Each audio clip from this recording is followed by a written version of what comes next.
Welcome. Thanks so much for everyone who's watching this recording or joining us live for the Town Hall. The goal of this is to give monthly updates of what's happening at World of Women, the progress since we last spoke. And I'm excited that we have a lot of good progress to share in the last month. So our last Town Hall, we covered our retail partnership with House of Harlow, as well as the progress on the WoW network. We'll share a little bit more about that today, as well as some top-line debrief on some of the other things that we're working on. One, epic success of VeeCon in front of thousands. We had 2 stages, 3 podcasts, 18 hours of content filmed. So we'll talk a little bit about what was achieved at VeeCon. I was very proud to present at A16Z Crypto School, which was important for us because we think of WoW as an iconic brand and we want to cement WoW's place in history. I was able to present on building an engaged community, all about the incredible work that our community has done. And it will be released and recorded alongside other luminaries, including Kevin Rose and Chris Dixon, which is amazing. We had Spring Artfest, and it wrapped with some really solid product updates, making it more gamified, increasing partnerships with Maker's Place, as well as some strong coverage across NFT publications and beyond. We also focused on deep investment for our IP, with WoW Fund investing in IP for long-term use on collaborations, as well as some deep work from our team on our network and ecosystem product. And then last but not least, I will mention that we were honored at the Metaverse Entertainment and Web3 World Awards in Monaco with the award for Best Community. And it was delightful, not because we were proud to receive an award, but we're proud when anyone can see what we see, which is that we have the best community in the business. We're extremely mission aligned. We also know that we're building WoW for long-term success. And so thank you, Adelina, who accepted the award on our behalf, but most importantly, thank you for our community for making us eligible for that. And we're very proud to celebrate globally. So as a reminder, we are building an inclusive Web3 with historic art, best-in-class IP, and we are fueled by the most powerful network of women and allies. So let's get into our updates. So first, we'll debrief VeeCon. So for those of you who weren't able to attend, thousands of passionate Web3 and Gary Vee fans descended on Indianapolis for 3 days of meeting, inspiring talks, and more. Our team made a really big push at VeeCon. We hosted a WoW booth experience for multiple days. Both Kashfi and I were official speakers, which was incredible because we were told that most brands were only able to have one speaker at the event. We also recorded at least 3 podcasts, as well as a lot of short form content. And we did a community meetup the Thursday before. I think that for us, it was really important, not only for those that attended the event, but for those who are seeing the content after the event. We had Tally and Zay join us. Thank you, Christine, for organizing this partnership. They are Web3 native content creators who have done really excellent content across the board. They filmed over 18 hours of content of the WoW team.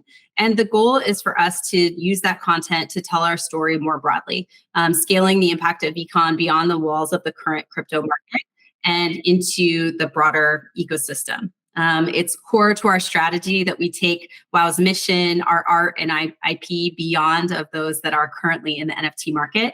And so using VeeCon as an opportunity not only to connect and hug probably hundreds, if not thousands of community members, but to scale that magic, that message beyond what we were for those that weren't able to attend and to see for many, many months and years to come. I'll open it up to the team. Any other notes on VeeCon or questions about VeeCon before we move on? I wasn't there, so I missed out, but was there last year, and I hope you had a thrilling experience like me last year. That was great. We missed you, Raf.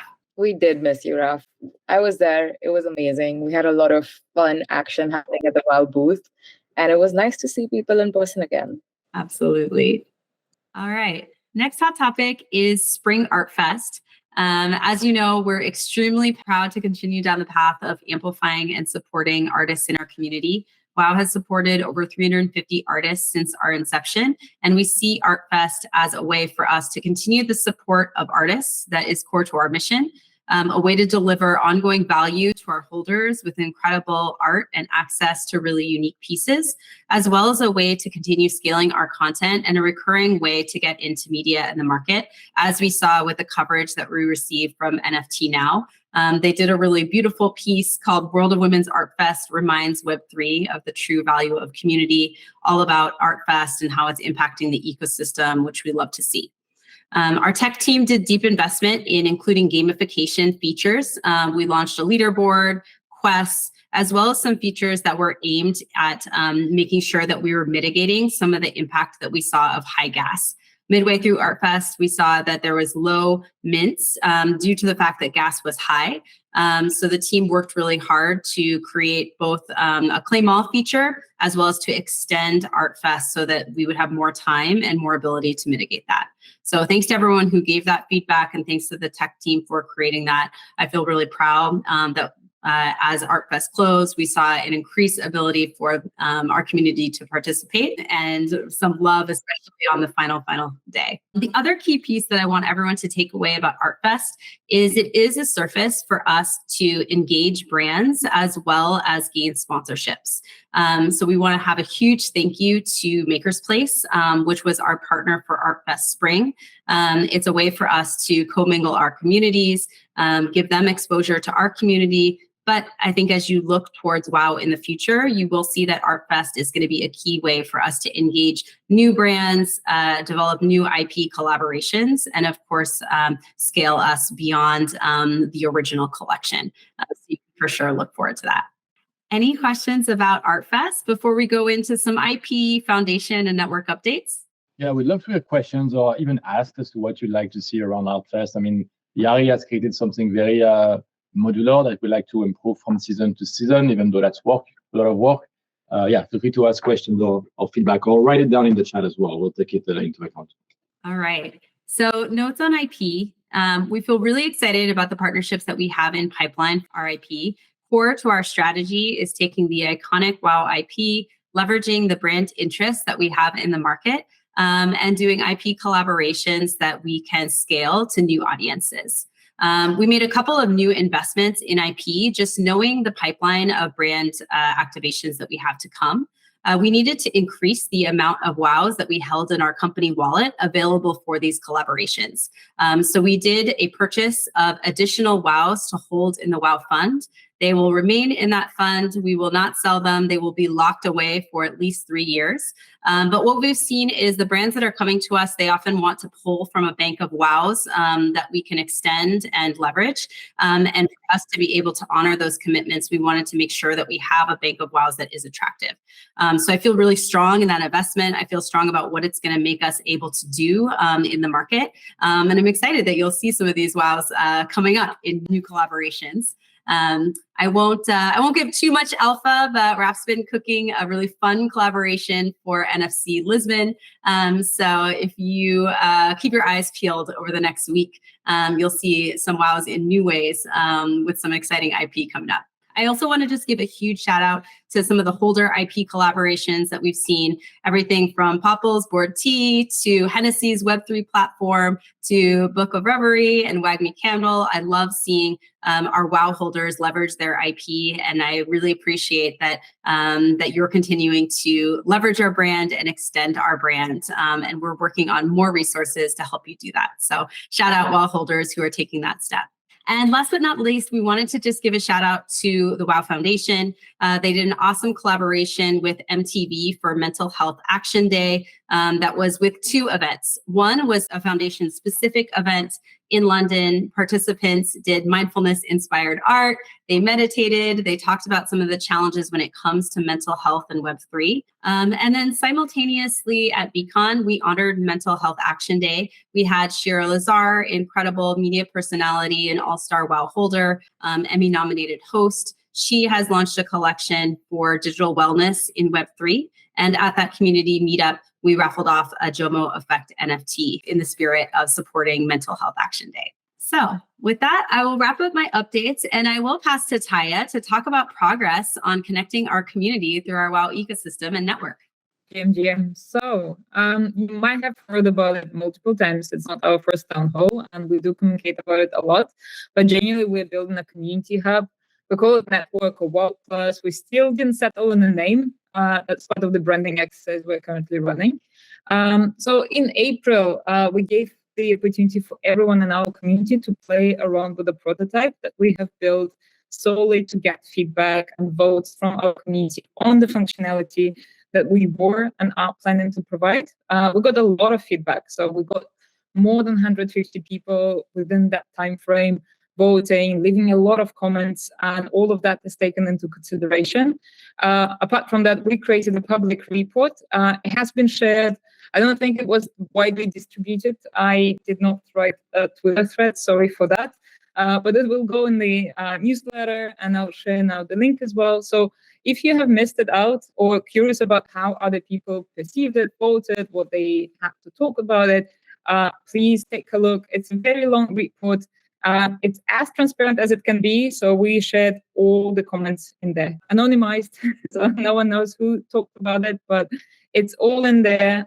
So what we did next, we identified the scope for the next releases based on this feedback. We adjusted a lot of things, especially in details, based on the feedback as well. Actually, a lot of feedback was received on the looks of it, which is funny because this prototype was built in exactly 2 weeks. So we didn't put any effort on the design part. It was like as standard as possible. But still, a lot of people did comment on it, and we take it very seriously. And so we ran a series of branding workshops internally. Now we're in a mid-delivery stage about branding side. We're going to be voting it, providing feedback to our designers, and the next iteration will be shared with the community. So we expect to get your feedback on the looks, basically the aesthetics of it as well, as it's very important. Otherwise, yeah, as mentioned, we identified the scope. The MVP will be the profile, because this network doesn't really exist without it, with a lot of customization that was requested by a lot of holders that we talked to or got this feedback from. And then I will share as well in this corner a screenshot from the internal document called product requirements document. You'll see basically every decision we made was backed with comments from the community as well. Apart from that, I think the timeline, it's end of June, beginning of July, we released the first version, which is the MVP, and then the first big release and update will provide much more functionality is planned closer towards August, and that will be quests and rewards. At least by now, that's the plan, and that's basically giving the community opportunity to engage with each other, with community, with events in a fun way, earn points, and then exchange them for rewards. And we see it as a opportunity for us to give back to the community as well. I think that's it on the network side. So yeah, design is in progress. Actually, development is also in progress. We're developing without the final designs.